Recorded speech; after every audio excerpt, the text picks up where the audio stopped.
ARMS, Nintendo's new IP, brings the joys of Wii Sports Boxing with the character building and lore of games like Overwatch to the Switch. But does this fighting game involving characters with noodle arms deserve the almost cult following? On the surface, ARMS is a colorful, vibrant fighting game, but its battle system is surprisingly deep, even if what you can actually do in-game isn't. There are 10 unique fighters to choose from, each with their own special abilities and playstyles. From the Vanishing Ninjara to the Lumbering Master Mummy, and everything in between. The battle system in ARMS isn't solely based on a fighter but the type of arms you choose to wield. Each fighter has a designated choice of 3 weapons that you can mix and match between your left and right arm before each round. You can choose 2 different arms or choose the same, it's totally up to you.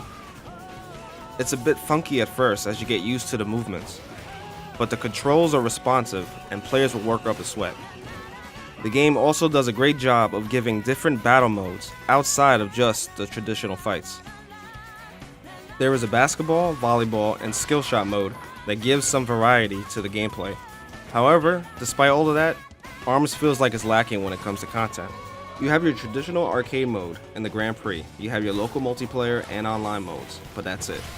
Players will get enough hours making their way through the Grand Prix, but unless you love competing online, it won't surprise me if the game becomes stale.